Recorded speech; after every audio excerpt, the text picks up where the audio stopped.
Hey there, it's Mike Langford. Welcome to the Augmented Advisor Podcast, where we showcase thought leaders, ideas, and strategies to help improve the advisor and client experience in wealth management. The Augmented Advisor is brought to you by Blueleaf, the all-in-one wealth management platform with best-in-class advisor and client experiences in reporting, billing, and rebalancing. On this episode of the show, we're talking with Tammy Robbins, EVP and Chief Business Development Officer at Cambridge Investment Research, about how broker-dealers like Cambridge are working to improve advisors' experiences and some lessons you can use in your own practice. Before we get rolling, please make sure you take a moment to follow or subscribe to the podcast wherever you're watching or listening so you don't miss an episode. Okay, let's get to our conversation with Tammy Robbins. Well, Tammy Robbins, John Prendergast, so wonderful to see you guys this morning. Welcome to the Augmented Advisor Podcast. Thanks for having me. Appreciate it. Hey, Tammy, really great to have you here. Yes. Super thrilled to have you. So Tammy, first of all, you were one of the hardest guests to get booked on the show, and I know you were busy and you had some other stuff going on in life. So I am so grateful that we finally nailed you down, because honestly, you were one of my favorite guests over the last couple of years on a podcast, because what I hope happens on most of the shows when we have a guest on happened with you and me, in that some serendipitous new insights just popped up over the course of the conversation. I'm like, that was awesome. I didn't even think to really ask this, and it bubbled up, and it was just wonderful stuff. So I think we're going to get some of that today. And it actually happened in our prep call, because when John and I were first brainstorming having you on the show, one of the things is, well, what do we want to talk about to Tammy about? I'm like, well, how about how broker-dealers are competing on technology was one of the topics. But when we teed that concept up to you during your prep call session, you countered by saying that, technology itself isn't really something you really consider yourself competing on, that you said that Cambridge doesn't mandate specific tech stacks for their advisors. Instead, you believe that providing advisors with flexibility is a much more productive approach. Let them use whatever technology they need to use. So let's kick things off there. What do you mean by flexibility, and why is it so important for Cambridge, but also so important for your advisor population? Yeah, thank you, Mike. Appreciate it. When you think about Cambridge, and one of the things that makes us really unique out there is that we have four key core values that we live by. Flexibility is one of them.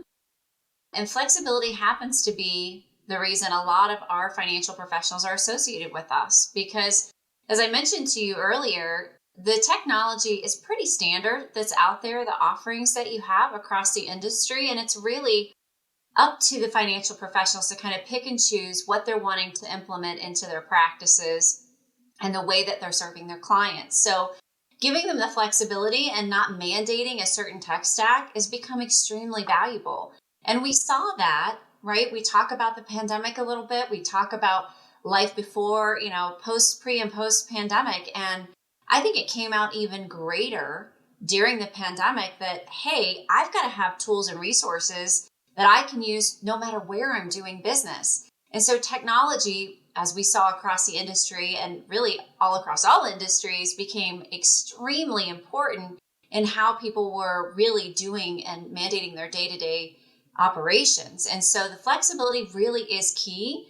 So at Cambridge, we allow them to kind of pick what CRM they want to use, right? What financial planning software they might want to use to interact with their clients, and even all the way down to video communication tools, right? So if you think about texting, videos with clients, etc., and it really kind of shined a light on that need and that, part of our business. And it really propped us up well, because we were able to tell people, hey, you can use that. And so it was a really key and important part of our growth strategy in the past, and certainly going forward too. And if you don't mandate, you do guide, don't you? I'm sure, how does Cambridge think about guiding advisors and building a tech stack if they've got all this choice? That's a tough thing for somebody who doesn't know technology to do. So how does Cambridge support their advisors in that way? Yeah, thanks, John. I would tell you that we do guide them, right? Because there's a lot of options out there. And so we've tried to develop kind of a good, better, and best track. So when I think good, better, and best, I'm thinking about what's going to implement and integrate well into the Cambridge back office systems. So you can use whatever and go completely off and use, whatever kind of tool that you want that's not integrated to any of our back office systems. And that's fine. You can still use it, but you're not going to have the 100% best experience, right? If you say, Tammy, I want full integration, we're going to guide you into that best path, right? And we're going to be able to put you there, but you'll have guidance from us on all the different tools and resources that are kind of out there. We listen and just have a consultation with our financial professionals and say, hey, what are you trying to accomplish? And we may come up with something they haven't thought of yet. And then we can talk about all the ways that they want to integrate that with other applications they may be using as well. One of the things that just popped in my mind as we think about the flexibility concept of technology is like a nimbleness, but also like what the advisor might be thinking if he or she is considering moving to Cambridge, right? Yeah. If I have to think about changing my tech stack just to fit into my round peg into your square hole of an IVD, right? I might think twice about it. Like, how much of a pain in the butt is this conversion cost going to be? But what you're saying is, hey, listen, we're nimble, we're flexible, bring what works for you. And then over time, if you want to convert some things, fine, that's wonderful. But I think it offers a lot of benefits, not just for your existing advisors, but as you think about growing, I would imagine as well. Absolutely. People want to know that we're not going to dictate what they can and can't use, right? We're not going to tell them, that they can't work from home. I mean, there's all kinds of companies out there and it takes all kinds, right, for the world to go round. So we're not going to say you have to be in the office so many hours. We're not going to say you can't work from home. We're really just here to try to give you the best tools and resources to better serve your clients. And that's, again, served us really well from that perspective. And when I think about people looking to make a change, a lot of times, they're inside of a broker dealer, RIA, or some sort of financial solutions firm out there that they're affiliated with that maybe they can't carry that technology, right? Or maybe they're on an enterprise type of agreement where they can't move their data and things like that. So that's where the guidance really and the flexibility really comes into play. You mentioned something about pandemic and applied a little bit about how that changed things. And I was thinking about how that might interact with technology trends. In technology, every year is the year of something, like some big trend. This is sort of the year of Chat GPT. God only knows what that's going to bring us. And last year was sort of cryptocurrency. And it's interesting, those trends really take a while to impact financial services in general and wealth management in particular. And 10 years ago was the year of mobile. And around the same time was sort of when video calling started. But it wasn't until 2020 that those technologies kind of swept through our industry. Can you talk a little bit about your view of how the pandemic changed the way advisors work and the way that clients interact with their advisors and how that drove that technology adoption? And maybe a little bit about how that big change impacted the way that Cambridge thinks about that relationship. Yeah, sure. Thanks, John. And I would tell you, you're spot on. The technology existed out there all along, and we were slow to adopt it as an industry, to your point. But I think as we hit the pandemic, a lot of it was client driven. We saw clients who were nervous, right? And they didn't want to get out of their homes and come in. And we were in an environment where they still needed love, let's call it, right? They needed attention from their financial professionals. They wanted to know that everything was going to be okay. Because not only did this affect, if it affected the world in all aspects of all of our lives, really. I mean, we were all sitting in our homes and contemplating what the next move in the world was going to be. And so communication was extremely important, and having that capability. And we saw it go from 0 to 100 overnight, right? Like everybody who had a Zoom account they used maybe once a year, all of a sudden we're using it every day. You saw, plethora of backgrounds come up and all of these wonderful guidelines that came out, from firms like Cambridge and others about how you're interacting and what you can do and different tools to help guide you. Because quite honestly, a lot of people had never interfaced with it too, right? So when you go back to that guiding and consulting and giving them advice, it's, what's the best microphone to use? Do I need a certain camera? And so we put out some best practices for our financial professionals because we did find that a lot of people had never really even researched it and looked into it. And so we, along with a lot of our peer firms in the industry, really had to step up our game overnight to making sure that we were able to communicate not only with our financial professionals, which meant we had to get all of our back office people who were sent home, right, ready to work from home, which we hadn't done pre-pandemic. So it was actually something that we all literally, again, went from 0 to 100 overnight and had to make sure that we were all prepared in all aspects of the business. And the client change was really astonishing also, right? You started your comment with that. If you think about it, grandma and grandpa know how to Zoom now. I know. That was unfathomable before the pandemic. Sure. And I read this crazy stat that came from the end of last year where it said that 72% of people 70 and older actually use online banking now, which before the pandemic, that was the demographic you were certain was not online, was not doing anything financial. So it's a real sea change for the way that clients operate. Yeah. And you think about all the other initiatives that you might have, right? I know for us, one of our initiatives that we have is paper free in 23, right? Let's get rid of all the statements and stuff that we have. It's got a nice ring to it. I think so. And getting people more online because, to your point, John, grandma and grandpa now have email. They didn't have email before, right? Like, it's amazing to me how we've had to morph as a population, really, to kind of help us stay connected with one another, and certainly in the financial world.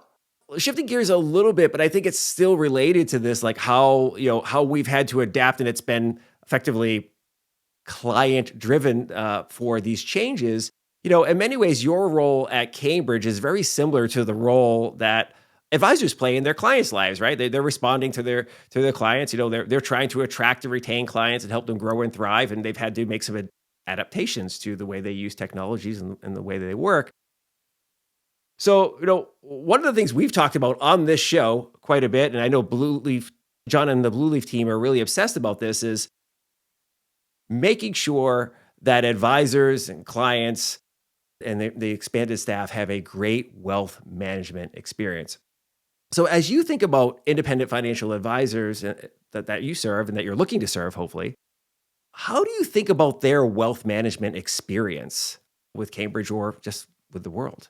Yeah, so when I think about, and I'll start maybe perhaps with attracting some of the financial professionals, and there's different ways that you can plug into a lot of different organizations. Cambridge is no different. And it really is setting kind of that role and expectation and experience. Because a solo financial professional is going to have a different experience than perhaps an ensemble team. Then perhaps you've got, two people who are partners, or perhaps you've got a large group that's come together.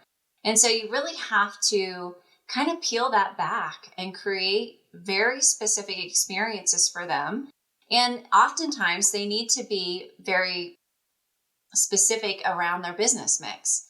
So let me give you a couple of examples. And, when you've got somebody who's doing, 80% advisory business, their experience needs to look different than the person who's doing 80% commission and they're trading day in and day out. Their needs and desires are going to be different. And we need to be able to help them navigate through our firm and have the best experience possible. And likewise, if you turn that to the clients, they're going to be different too, right? So a millennial and our Gen Z that we think of that's just now coming into the workforce, they're going to have different desires, and they're going to have, different things that they're looking for in a wealth management relationship than perhaps your baby boomers or your Gen X, right? So they are going to be very different. And it's up to us, when I take a look at Cambridge, we have to have the foresight to go out, and we have a lot of different councils that we partner with our financial professionals on, to making sure that we have the tools and resources that are needed for the future for our millennials and our Gen Zs, right? And we still have to maintain and be able to really morph, because as we talked about with communication tools, everything being digital now, what is the tolerance level of perhaps the baby boomers? Like, how far do they want to go online, right? Maybe it's just looking at their accounts. Maybe it's a little bit more than that, right? Do they want to be able to open accounts online themselves through your organization? And so you've got to really take a look at the true holistic wealth management perspective from not only your financial professional, but to all the way to the end client, and create that. And we do that at Cambridge really well. Again, I mentioned we have a lot of our councils. We have a chief experience officer who really takes a look at all of the different, personas that I was just talking about, and what those look like and how they can come in and have the best experience possible within our organization. There's so much to unpack here. It's amazing. I Like rambled, John. that Sorry. was no. It was dense. Like there was, and I don't want to skip over some super important things that you talked about. So the first thing that you said that caught me was this idea of the different business models for advisors demand a different kind of experience and support, which is, I think, huge. But then you have to couple that with another thing that you started to talk about, which was the demographics, right? And you talked about it in terms of clients, but I suppose that's also true for advisors, right? There are new millennial advisors in the workforce, and there's baby boomers in the workforce still, and what they need for their own experience is different. And that's all mixed up in many of your large size OSJs. They've got that entire range of people that they have to support. Yep. Which that's a lot to consider.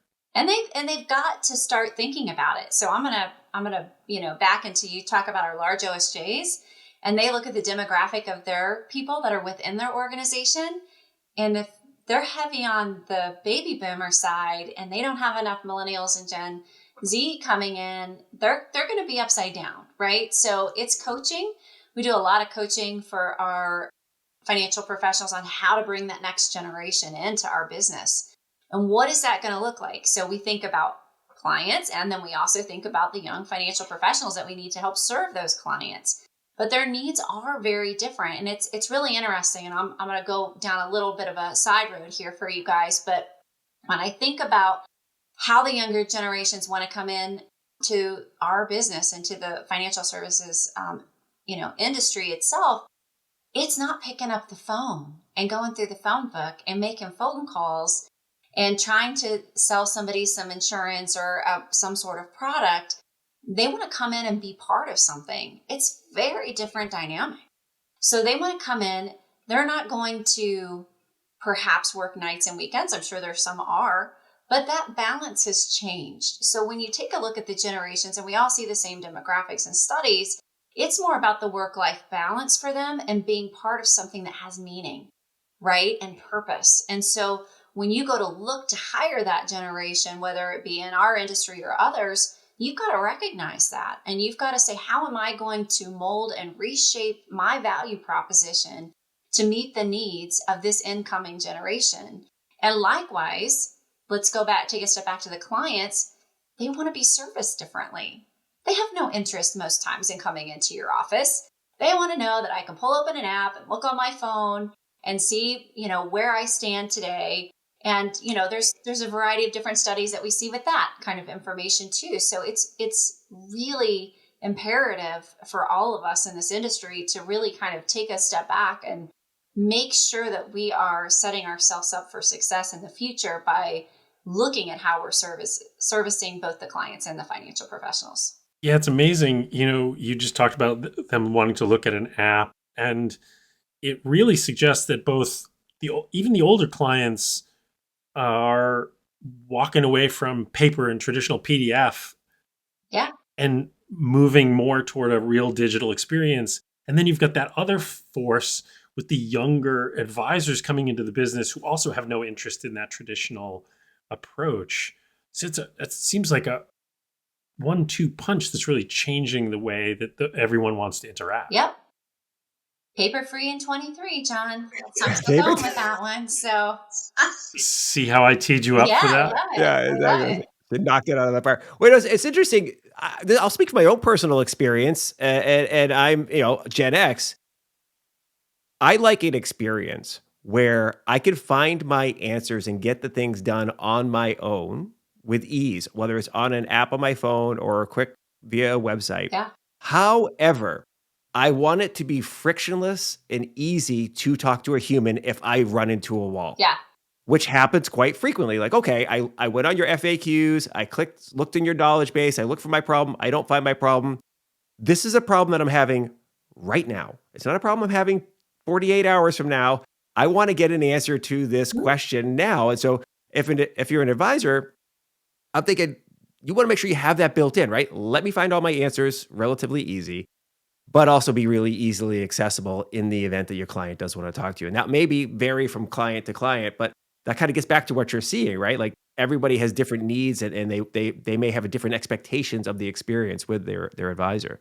Yeah. And we're seeing, a couple of things on that. We see the chat features, right? So you go to any airline app, you can have the option to chat. Don't call me, I just want to chat and change my flight, right? And you have that capability in our industry too, for those who set it up. And, obviously it has to be captured and follow the regulatory requirements, but there's tools out there that they can do that. So they could have an online chat feature, because I'm with you. If I'm multitasking or whatever it might be, I might need to just fire off a question and get a simple answer because I can't find it right away.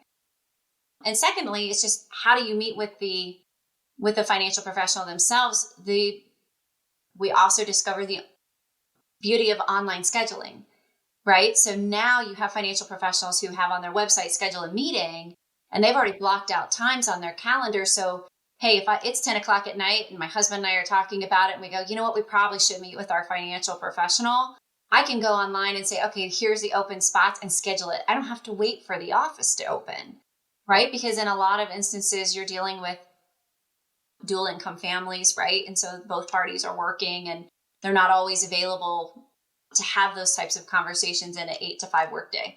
It's amazing the parallels between what advisors that you support need to do for their clients and what you need to do 100%. for them. Yeah. And I loved how you emphasized not just the tools you provide or the technology that they use, but all the services and consulting that essentially you use to support them. That's all part of the experience. And I think, well, technology geeks like me get really narrowly focused on experience means the user experience and the interface, but it's so much broader than that. It is. It's really a consultative approach, right? Because it's not always black and white. It's not always as easy as an interface. It is something where, we have to talk about the experience they want to create for their clients and then guide them on what tools to use, to your point, John. It's fantastic. Now, kind of circle back on something you were just talking about a few minutes ago. We talked about recruiting younger advisors, right? The next gen of advisors. I think we could take that a step further and expand it to the staff of the firms, right? So these are people that aren't necessarily advisors, right? So it could be the administrative assistant, it could be people who are doing analyst type work or operational type work. And I'm reminded of that thing that I was talking about, the insightful thing, that one of the things that popped up in that previous podcast we had, where you said, many advisors are revisiting their need for an office space. Or during the early days of the pandemic, they're like, I can't go to the office anyways. I'll start working from home. And then they started realizing, this is pretty sweet. I like this setup. And they're stop spending $3,000 a month on an office space. Well, during that time, many of the staff members also started working from home or remote. And so how does life change for them? So you have to think about, the entirety of it. How are you coaching the teams of advisor or the advisors about leveraging their teams and attracting and retaining good quality talent that may not want to come back to the office anymore? They may enjoy, whether they're a young upstart Gen Z type person, or they might be somebody that's my age, right? Gen Xer who's like, yeah, man, this is great. I would have worked from the beach. Yeah, that's right. And we did see a lot of that, right? You saw a lot of people that took the opportunity to relocate their families and go somewhere in a warmer climate, perhaps, or somewhere they really wanted to be. But again, back to the consultative approach, it's real, right? People had a real shift in their businesses. And I remember personally having many conversations with financial professionals saying, Tammy, I don't know how to get my staff back in the office. And then there was the vaccine to consider and other things like, do I do it? Do I not do it? Like, what are the pros and cons? And just having an open discussion on what that truly meant to, again, the experience that they were trying to create for their clients. So interestingly enough, Mike, and I'll share this just based on what I personally saw, is we saw a lot of Gen Z who were just coming in. They didn't want to work from home. They wanted to be part of something. We saw our millennials. They're like, I kind of like working in my pajamas, right? Like, I'm not really quite sure I want to come back yet. And then you had some of the, our group, the Gen X, that was really kind of split. You had some of them, depending on their role and the work that they did within the firm, it was kind of split for a lot of folks, right? And so I think we have really kind of seen how are we going to better serve? But I think another thing that to kind of lay on top of this is the future of our workforce, right? So when I think about our workforce, those people who want to perhaps work from home won't be given or afforded the opportunities as somebody who's in the office. They simply won't be seen, right? From a promotion perspective or from what we think that they could contribute to, because we won't see them. And I think that's something that we also have to take into consideration. And so when we coached our financial professionals, it was really looking at each of the individual roles inside of their organizations that their staff played.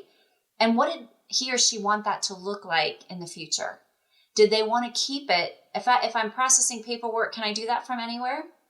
Maybe. But is that my lifetime achievement goal? Maybe I'm happy being a processor and that's great. We need them. But some people wanted to look at that and say, no, I really want to be maybe an associate financial advisor or professional someday. So I better go in the office and work alongside my financial professional because I still have a lot to learn, right? So we saw a lot of that really happening. Some of it was forced, right? So we had some financial professionals who really said, let's go through an assessment, a formal assessment. And then we saw other people just take a self-reflection, like we were just talking about with people relocating and deciding, maybe this isn't for me long-term, or maybe I do want a different role, or maybe I'm perfectly happy doing this. So it was actually an interesting, thing for all of us to kind of go through, but I think it helps us, right? I think it helps us in the long term because it really did require for all of us to take a look at our respective businesses and decide, and perhaps even personally, right? And say, yeah, this is where I want to be. I think you said something really important for us to make sure we hammer home there. Like, yes, we want to be flexible and allow people to find the opportunity to work in the environment that best suits them and their lifestyle and their goals for life. However, we also have to be honest with them about, hey, here are some of the constraints on working only from home and being remote and never coming in the office. Like, it might limit your opportunity for growth because you're not in the office for spontaneous opportunities to, let's talk about this thing real quick over here. Oh, hey, guess what? XYZ client, one of our best clients, just walked in the door. Why don't you sit down in this meeting with me, with that couple? Because guess what? Eventually you're going to take over here. Right? So those types of things actually do happen when you're in the office, less so when you're sitting at home. So there is value in those types of things. And I think it's smart that you're talking about, we need to talk to people about that up front. So there's a prize for them, right? Exactly. And I think it's, the collaboration, right, that they would miss out on. And there is that learning from osmosis, right? Like from their peers, even hearing that financial professional and how they're presenting something to a client. To your point, Mike, I mean, those can't be taught in a textbook a lot of times, right? You really need to experience it. And, like I said, I do think it's going to serve us well having these upfront conversations so that everybody understands. Like I use the word happy bucket, like what fills your happiness bucket, right? Everybody wants to have the majority of their day in that happiness bucket, but you've also got to understand you're never going to get to the top of that bucket if you don't have others that you can learn from and you can, have the tools and resources that you need to get there. Yeah, it's really interesting to think about how this introduced a bunch of new complexities to the issue around managing a firm and a bunch of benefits, but there are all trade-offs with those benefits. So for instance, Blue Leaf, my company has been 100% remote for the last decade. So what I know from experience is that all of the things that we generally ascribe to having to be in the office to do, all of it can be done remotely. It's not that there's no value to being in person, but there's culture and process that has to be relatively different in order to support that kind of an environment. And that just hasn't been broadly taught anywhere, and very little education in the wealth management space about how do you actually do all of that. So I think, Tammy, you've given me an idea for a whole new series about teaching people how to manage remote and hybrid workforces, and I think we could collaborate on. But there's another angle here that I thought was interesting. You made me think about how essentially for the first time, because everybody was remote, and we were thinking about those issues and how do I manage remotely and how do I do that? There's another aspect of this that I feel like has come along for the ride, sort of in parallel, and this is particularly true of the larger OSJs that you've got. Is how do you effectively manage HQ versus the field, and that experience that you might deliver in HQ and the field is potentially really different, right? And the tools that we've traditionally selected to make the wealth management business worth have been kind of headquarters centric. And now everything has to be diffused everywhere. It has to be used everywhere. And that's another set of complexities, because if I'm thinking about what's the best back office reporting system, I might make one choice. But if I have to think about how's this going to impact the field and how's this person in the field going to use this with clients at their desk, it's a whole different set of questions. And I'm curious if that's a dialogue that's been happening more and more within. Yeah. And I think when I think about, we have to take a look for, as I talked about, all of those different personas, right? So what's going to serve one set of advisors may or may not serve the others. And we do have to have flexibility and choice, which I know that's kind of where we opened our conversation, because without that, it's hard to fit everybody into one box. And I think that we've just got to remember, as we look at the choices that we make for our home office and headquarters, is going to be perhaps different than what may be applicable into some of those larger OSJ offices and how they're looking to run their business.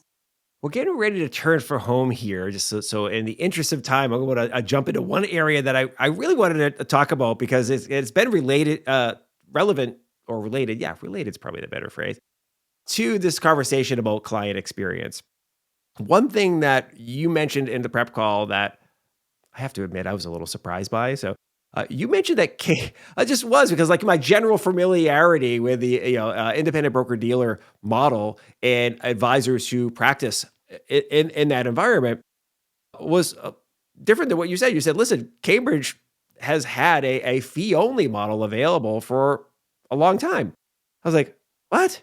I didn't know about this. So now I want to dive into this because I actually think it's relevant to this overall conversation of experience for clients, experience for advisors, and so forth. How do you see having these business model options for advisors and for clients as enhancing the overall experience, the wealth management experience for everybody involved? Yeah. So as I mentioned, I think clients are kind of demanding how they're served, right?